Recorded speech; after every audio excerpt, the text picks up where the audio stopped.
के 2 बज रहे थे। दिल्ली से नागपुर जाने वाली ट्रेन का जनरल डिब्बा, जो किसी जेल से कम नहीं था। नींद, पसीना, भीड़ की बदबू और हड्डियों को तोड़ देने वाली थकान। आर्यन, मोहित, सौरभ, काव्या चारों कॉलेज ट्रिप से लौट रहे हैं, बुरी तरह थके हुए। आर्यन खिड़की के पास बैठा है, उसका चेहरा पीला पड़ा हुआ है, उसकी आंखों में एक अजीब सी घबराहट है। आर्यन बेचैनी से अपना गला पकड़ते हुए कहता है, यार मुझे ठीक नहीं लग रहा, अजीब सी उलझन हो रही है, जैसे दम घुट रहा हो। तभी मोहित नींद में झुंझलाते हुए कहता है, सो जा भाई, जनरल डिब्बे में और क्या 5 स्टार वाली फीलिंग आएगी। सुबह तक नागपुर पहुंच जाएंगे। आर्यन खड़ा हो जाता है, उसे पसीना आ रहा है। वो दरवाजे की तरफ देखता है और कहता है, नहीं यार, उल्टी सी लग रही है, हवा चाहिए मुझे। मैं अगले स्टेशन पर नीचे उतरता हूँ, पानी की बोतल भी खाली है। ठीक है जा, लेकिन जल्दी आना, रात का टाइम है। ये ट्रेनें छोटे स्टेशनों पर ज्यादा देर नहीं रुकती। ट्रेन एक सुनसान अंधेरे स्टेशन पर रेंगती हुई रुकती है। एक ऐसे स्टेशन पर जिसका नाम भी बोर्ड पर आधा मिटा हुआ था। इस स्टेशन पर ऐसी अजीब वीरानी थी, चारों तरफ सन्नाटा पसरा था। आर्यन ट्रेन से नीचे उतरता है। ठंडी हवा का झोंका उसे लगता है। वो एक नल की तरफ बढ़ता है, जहां से टपकती बूंदों की आवाज खामोशी को चीर रही थी। आर्यन नल के पास खड़ा होता है। वह नल घुमाता है, लेकिन एक बूंद पानी भी नहीं आती। चारों तरफ सन्नाटा है। अचानक ट्रेन का हॉर्न बजता है, बहुत तेज और डरावना। ट्रेन के दरवाजे धड़ाम से बंद होते हैं। आर्यन की आंखों में खौफ आ जाता है। आर्यन चिल्लाते हुए कहता है, रुको, अरे रुको, रुक जाओ, कोई ट्रेन रोको। आर्यन पागलों की तरह दौड़ता है। ट्रेन चलने लगती है।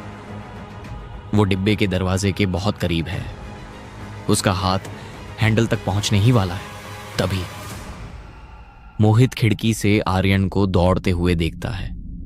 वो घबरा कर इमरजेंसी चेन की तरफ हाथ बढ़ाता है कि तभी टीसी गुस्से में चिल्लाते हुए, ओए, क्या कर रहा है? चेन खींची तो सीधा केस बनेगा। बिना इमरजेंसी के ट्रेन रोकी तो जेल भी हो सकती है, और जुर्माना अलग। डिब्बे के दूसरे यात्री भी मोहित पर चिल्लाने लगते हैं, पागल है क्या? मरवाएगा सबको। रात भर यहीं खड़े रहना है क्या? मोहित का हाथ हवा में ही रुक जाता है। डर और पीयर प्रेशर उस पर हावी हो जाता है। ट्रेन तेज हो जाती है। आर्यन पीछे छूट जाता है। मोहित अब और बर्दाश्त नहीं कर पाता। टीटी के डर के बावजूद वो झटके से चेन खींच देता है। कुछ नहीं होता, ना कोई झटका, ना हवा निकलने की आवाज। चेन बिल्कुल ढीली पड़ जाती है, जैसे वो किसी चीज से जुड़ी ही ना हो। तभी टीटी हंसते हुए बोला, बेकार की मेहनत की तूने। ये जनरल डिब्बा है, इसकी इमरजेंसी लाइन बरसों से कटी पड़ी है। मोहित खिड़की से बाहर देखता है। स्टेशन तेजी से पीछे छूट रहा है। प्लेटफॉर्म पर आर्यन खड़ा है। अब वो दौड़ नहीं रहा, वो बस स्थिर खड़ा है। उसकी नजरें सीधे ट्रेन की तरफ हैं, जैसे उसे पता हो कि अब कुछ भी रुकने वाला नहीं है। उसका चेहरा कोहरे में गायब हो जाता है। आर्यन अकेला है। वो स्टेशन के उस हिस्से में जा रहा है जहां सबसे ज्यादा रोशनी है।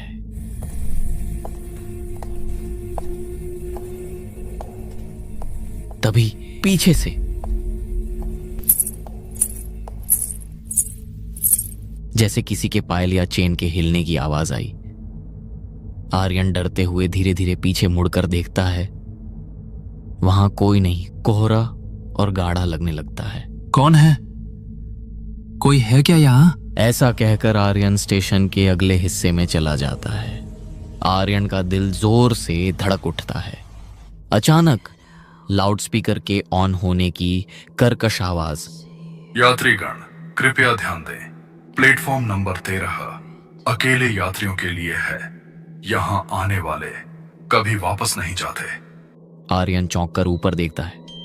एक जंग लगा हुआ बोर्ड लटक रहा है। उस पर लिखा है, प्लेटफॉर्म नंबर 13। एक पीली मटमैली लाइट बार बार झपक रही है। तभी आर्यन अपने आप से बड़बड़ाते हुए कहता है, प्लेटफॉर्म 13? लेकिन ट्रेन तो प्लेटफॉर्म 1 पर रुकी थी। वो अपना मोबाइल निकालता है। स्क्रीन पर लिखा है नो नेटवर्क। तभी उसे अपने ठीक पीछे किसी के होने का एहसास होता है, जो उसे देख रहा है। धीमे कदमों की आवाज। हवा अचानक रुक जाती है। वो धीरे धीरे पीछे देखने की हिम्मत करता है और पीछे देखता है, तभी एक सूखी थकी हुई बूढ़ी आवाज सीधे उसके कान के पास। ट्रेन छूट गई बेटा। आर्यन देखता है एक बूढ़ा स्टेशन मास्टर खड़ा है। उसकी वर्दी बहुत पुरानी है, जगह जगह से फटी हुई। उसकी आंखों में कोई पुतलियां नहीं, सिर्फ सफेद मरी हुई चमक। वो बिना पलक झपकाए आर्यन को घूर रहा है। आर्यन डरते हुए बोला, जी वो अगली ट्रेन कब है? मुझे नागपुर जाना है। स्टेशन मास्टर एक डरावनी मुस्कान के साथ कहता है, अगली ट्रेन? यहाँ अगली ट्रेन आती नहीं बेटा, सिर्फ लाती है। स्टेशन मास्टर धीरे धीरे कोहरे में पीछे हटता है और गायब हो जाता है। आर्यन उसे रोकने की कोशिश करता है, लेकिन वो जा चुका है। आर्यन घबराहट में प्लेटफॉर्म पर चलने लगता है। वो प्लेटफॉर्म खत्म ही नहीं हो रहा। वो अपनी घड़ी देखता है। घड़ी में समय है 2:08 हो चुके थे। आर्यन चलता रहा। उसे लगा शायद आधा घंटा बीत गया, लेकिन जब उसने दोबारा घड़ी देखी, घड़ी में समय अब भी वही है, 2:08। आर्यन पागलों की तरह घड़ी ठोकते हुए कहता है, चल क्यों नहीं रही? क्या हो गया है इस जगह को? उसे प्लेटफॉर्म के कोने में कुछ लोग दिखाई देते हैं। वो उनकी तरफ दौड़ता है। एक आदमी सिर पकड़कर बैठा है। एक औरत बैठकर रो रही है। तभी आर्यन कहता है, हेलो अंकल, क्या आप बता सकते हैं ये कौन सी जगह है? आदमी बिना सिर उठाए एक ही रट लगाए हुए है। मैं बस पानी लेने उतरा था, बस पानी लेने, तभी ट्रेन चल पड़ी। तभी औरत सिसकते हुए, मेरे बच्चे इंतजार कर रहे होंगे, मैं ट्रेन में चढ़ ही रही थी, तभी दरवाजा बंद हो गया। आर्यन बस खड़ा रह गया, देखता हुआ, सुनता हुआ, जैसे उसका शरीर वहीं था लेकिन दिमाग सुन्न हो चुका था। वो सब एक ही लूप में फंसे थे, अपनी आखिरी गलती को बार बार दोहराते हुए। तभी आर्यन की नजर दीवार पर लिखे एक कोयले के मैसेज पर पड़ती है। दीवार पर लिखा है, जो अकेला उतरा वो यहीं रह गया। अचानक सन्नाटे को चीरती हुई पायल की आवाज।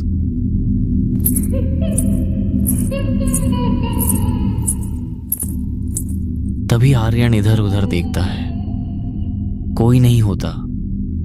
बूढ़ी औरत और बूढ़ा आदमी भी गायब हो चुका था और उसके आगे कोहरे से एक औरत की आकृति उभरती है। लाल साड़ी, चेहरा बालों से ढका हुआ, वो आर्यन की तरफ बढ़ रही है। आर्यन का पूरा शरीर डर के मारे सुन्न पड़ गया। उसने ध्यान से देखा, उस औरत के पैर जमीन को छू नहीं रहे थे, वो हवा में तैर रही थी। औरत हंस रही थी या रो रही थी, आर्यन कुछ समझ नहीं आ रहा था, लेकिन उसकी आवाज बेचैन करने वाली थी। तभी औरत आर्यन से कहती है, तुम्हें घर जाना है? आर्यन रोते हुए हाथ जोड़कर कहता है, हाँ प्लीज मुझे जाने दो, मेरे दोस्त मेरा इंतजार कर रहे हैं। औरत अब पहले से ज्यादा सामने आती है, पहले से ज्यादा साफ और पहले से ज्यादा डरावनी। उसका चेहरा अब थोड़ा दिख रहा था, आंखें काली, भीतर धंसी हुई, नाक गायब, मुंह फटा हुआ जैसे किसी ने चीरा हो, लेकिन सर के बाल चेहरे पर आए थे। औरत अपना हाथ आगे बढ़ाती है। आर्यन कांपते हुए अपना हाथ उसकी तरफ बढ़ाता है, बस रखने ही वाला होता है। तभी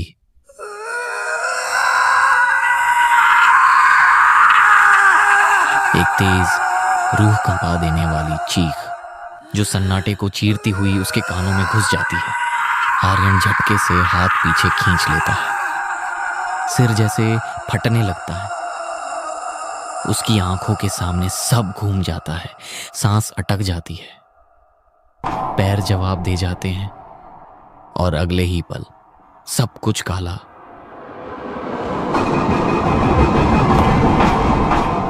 आर्यन को अचानक सब याद आने लगता है। 1 साल पहले उसी ट्रेन में आर्यन नींद में दरवाजे के पास खड़ा था। एक तेज झटका लगा, उसका संतुलन बिगड़ा, वो चलती ट्रेन से नीचे गिरा। तभी बेहोश पड़ा आर्यन उठ खड़ा होता है। आर्यन दहशत में अपनी बॉडी को देखता है और कहता है, नहीं नहीं, ये नहीं हो सकता। सच किसी हथौड़े की तरह उसके दिमाग पर लगा। वो ट्रेन छूटने से नहीं डरा था, वो उस रात मर चुका था और यह प्लेटफॉर्म, यह उसकी आखिरी याद थी, उसकी कब्र थी। आर्यन घुटनों के बल गिर जाता है और आसमान की तरफ देखकर जोर से चिल्लाता है, लेकिन उसकी आवाज कोहरे में दब जाती है। मोहित ट्रेन की सीट पर झटके से जाग उठता है। सांस बेकाबू है, पूरा शरीर पसीने से तर। वो चारों तरफ देखता है। तभी सौरभ कहता है, उठ जा भाई, आ गया नागपुर। क्या डरावना सपना देख रहा था क्या? शायद सपने में आर्यन आया होगा। तभी मोहित कहता है, तुम्हें कैसे पता चला? तूने सारी रात हमें सोने नहीं दिया। तू पूरी रात आर्यन का ही नाम ले रहा था। तुझे कितनी बार कहा है आर्यन मर चुका है, उसके बारे में ज़्यादा मत सोच। चल, अब हमारा स्टेशन आ गया। तीनों दोस्त ट्रेन से उतरते हैं। मोहित अभी भी सदमे में है। वो स्टेशन पर एक असली टीटी से वो पूछता है, सर, रात को दिल्ली और नागपुर के बीच में कोई पुर नाम का स्टेशन आता है जहाँ प्लेटफॉर्म नंबर 13 हो? टीटी हैरानी से देखते हुए, क्या बात कर रहे हो? इस पूरे रूट पर किसी भी स्टेशन पर प्लेटफॉर्म नंबर 13 है ही नहीं, और रात को तो हम किसी छोटे स्टेशन पर रुके ही नहीं। रात के 2:08 हो चुके हैं। प्लेटफॉर्म नंबर 13 अपने अगले अकेले यात्री का स्वागत करता है। 10 दिन बीत चुके हैं। मोहित अपने घर में है। वो बिल्कुल शांत है, किसी से बात नहीं करता, बस एक कोने में बैठा रहता है। उसके कमरे में हर आवाज उसे ट्रेन की आवाज लगती है। पंखे की आवाज, ट्रेन के पहिए, नल से टपकता पानी, जैसे स्टेशन की वो टपकती बूंदें। आर्यन मर चुका था, लेकिन मोहित जिंदा होकर भी मर रहा था। उसे लगता था कि वो बचकर आ गया है, लेकिन वो गलत था। प्लेटफॉर्म 13 अपने शिकार को कभी नहीं छोड़ता। एक दिन रात के समय मोहित सो रहा है। अचानक उसकी आंख खुलती है। उसके फोन पर एक वॉइस नोट आता है। सेंडर अननोन है। मोहित वॉइस नोट प्ले करता है। मोहित, मैं आर्यन बोल रहा है। यहाँ बहुत ठंड है यार, तूने जैकेट भी नहीं दी, सब मुझे घूर रहे हैं। तू कब आएगा? मोहित डरते हुए, पसीने से भीगा हुआ, ये रिकॉर्डिंग नहीं हो सकती। वो फोन फेंक देता है, लेकिन फोन के स्पीकर से अब भी आवाज आ रही है, हंसने की आवाज। अगले 2 दिन मोहित अजीब बर्ताव करता है। वो खाना नहीं खाता, बस दीवारों को घूरता है। एक रात वो चुपचाप उठता है। उसकी आंखों में कोई भाव नहीं है, जैसे कोई और उसे कंट्रोल कर रहा हो। वो घर का दरवाजा खोलता है और नंगे पैर निकल जाता है। वो हीरो बनकर आर्यन को बचाने नहीं जा रहा था। वो बस एक कठपुतली था जिसकी डोर अब उस तरफ थी। उसे पता भी नहीं था कि वो कहाँ जा रहा है। मोहित रेलवे स्टेशन पहुंचता है। वो टिकट काउंटर पर नहीं जाता, वो सीधे एक खड़ी मालगाड़ी के खुले डिब्बे में जा बैठता है। उसकी आंखें बंद होती हैं। जब मोहित की आंख खुलती है, तब घना अंधेरा, बदबू। उसे एहसास होता है कि ट्रेन रुकी हुई है। वो बाहर देखता है, सामने वही बोर्ड, प्लेटफॉर्म नंबर 13। मोहित का गला सूख जाता है। पानी की चाह में वो डरते हुए प्लेटफॉर्म नंबर 13 के उसी नल के पास जाता है जहां उसने आर्यन को देखा था। वो नल की तरफ धीरे धीरे बढ़ता है। हाथ कांप रहे हैं, पैर जड़ हो रहे हैं। पल भर के लिए लगता है कि पीछे कोई खड़ा है, लेकिन जब मोहित मुड़ता है, वहां कुछ भी नहीं। फिर कोहरे में अचानक हल्की सी आकृति झलकती है, जैसे कोई उसके पीछे खड़ा हो, लेकिन अगले पल गायब हो जाती है। मोहित अपने डर को दबाता है, लेकिन हर धड़कन के साथ प्लेटफॉर्म की वीरानी और गहरी होती जाती है। मोहित का दिल धक धक करता है, हाथ ठंड से कांप रहे हैं। मोहित को दूर बेंच पर एक लड़का बैठा दिखता है। उसने वही कपड़े पहने हैं जो आर्यन ने उस रात पहने थे।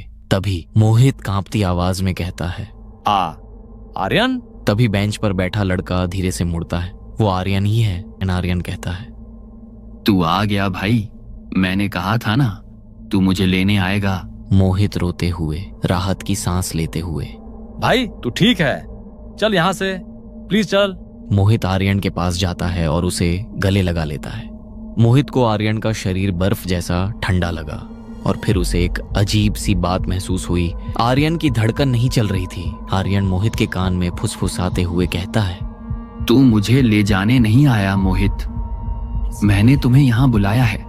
मोहित पीछे हटने की कोशिश करता है, लेकिन आर्यन की पकड़ लोहे जैसी मजबूत हो जाती है।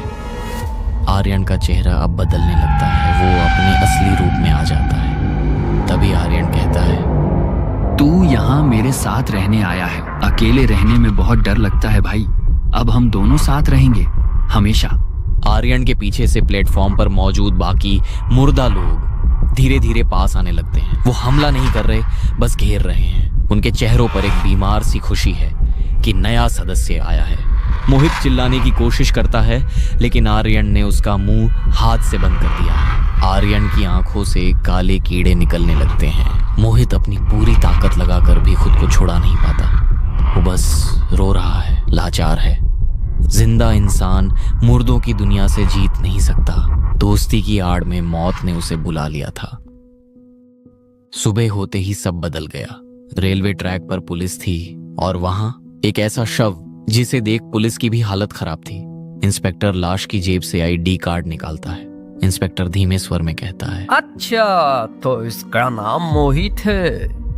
अरे सर, क्या लगता है आपको क्या हुआ होगा? ये तो पोस्टमार्टम में पता चलेगा।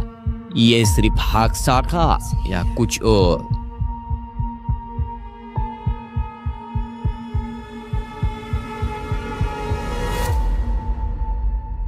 ये कहानी आपको अच्छी लगी तो लाइक करें और ऐसी ही कहानियां देखने के लिए चैनल को सब्सक्राइब करें।